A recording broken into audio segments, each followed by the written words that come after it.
George's Marvelous Medicine by Roald Dahl. Chapter 8 The Brown Hen. George stood in the farmyard looking up at the roof. The old farmhouse had a fine roof of pale red tiles and tall chimneys. There was no sign of Grandma. There was only a song thrush sitting on one of the chimney pots, singing a song.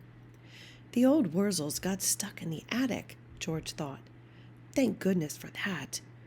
Suddenly, a tile came clattering down from the roof and fell into the yard. The thrush took off fast and flew away. Then another tile came down. Then half a dozen more.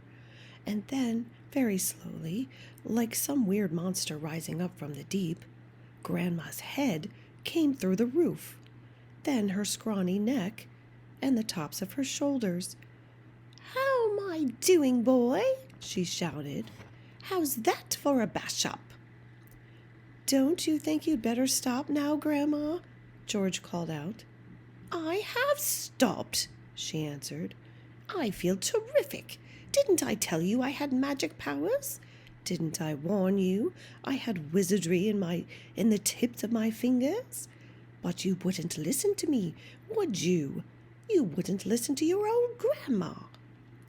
"You didn't do it, Grandma," George shouted back to her. "I did it.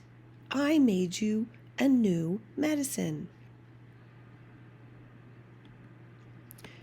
"A new medicine? You? What rubbish!" she yelled. I did, George shouted. "You're lying as usual," Grandma yelled. "You're always lying." "I'm not lying, Grandma. I swear I'm not." The wrinkled old face high up on the roof stared down suspiciously at George. "Are you telling me you actually made a new medicine all by yourself?" she shouted. "Yes, Grandma, all by myself." "I don't believe you," she answered. "But I'm very comfortable up here. Fetch me a cup of tea." A brown hen was pecking about in the yard close to where George was standing. The hen gave him an idea. Quickly, he uncorked the medicine bottle and poured some of the brown stuff into the spoon. "Watch this, Grandma," he shouted. He crouched down, holding out the spoon to the hen. "Chicken," he said. "Chick, chick, chicken. Come here. Have some of this." Chickens are stupid birds and very greedy. They think everything is food. This one thought the spoon was full of corn. It hopped over. It put its head on one side and looked at the spoon. "Come on, chicken," George said. "Good chicken. Chick, chick, chick." The brown hen stretched out its neck toward the spoon and went peck. It got a beak full of medicine. The effect was electric. "Ah-wee!" shrieked the hen, and it shot straight up into the air like a rocket. It went as high as the house. Then down it came again into the yard, splosh, and there it sat with its feathers all sticking straight out from its body. There was a look of amazement on its silly face. George stood watching it. Grandma, up on the roof, was watching it too. The hen got to its feet. It was rather shaky. It was making funny gurgling noises in its throat. Its beak was opening and shutting. It seemed like a pretty sick hen. "You've done it in, you stupid boy!" Grandma shouted. "That hen's going to die. Your father'll be after you now. He'll give you socks and serve you right." All of a sudden, black smoke started pouring out of the hen's beak. "It's on fire!" Grandma yelled. "The hen's on fire!" George ran to the water trough to get a bucket of water.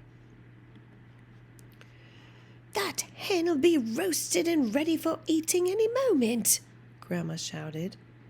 George sloshed the bucket of water over the hen. There was a sizzling sound, and the smoke went away. "Old hen's laid its last egg," Grandma shouted. Hens don't do any laying after they've been on fire. Now that the fire was out, the hen seemed better. It stood up properly. It flapped its wings. Then it crouched down low to the ground, as though getting ready to jump. It did jump. It jumped high in the air and turned a complete somersault, then landed back on its feet. "It's a circus hen!" Grandma shouted from the rooftop. "It's a flipping acrobat!" Now the hen began to grow.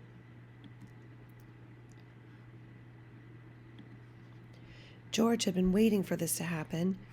"It's growing!" he yelled. "It's growing, Grandma! Look, it's growing!" Bigger and bigger, taller and taller it grew. Soon the hen was 4 or 5 times its normal size. "Can you see it, Grandma?" George shouted. "I can see it, boy," the old woman shouted back. "I'm watching it." George was hopping about from one foot to the other with excitement, pointing at the enormous hen and shouting, "It's had the magic medicine, Grandma, and it's growing just like you did." But there was a difference between the way the hen was growing and the way Grandma grew. When Grandma grew taller and taller, she got thinner and thinner. The hen didn't. It stayed nice and plump all along. Soon it was taller than George, but it didn't stop there. It went right on growing until it was about as big as a horse. Then it stopped. "Doesn't it look marvelous, Grandma?"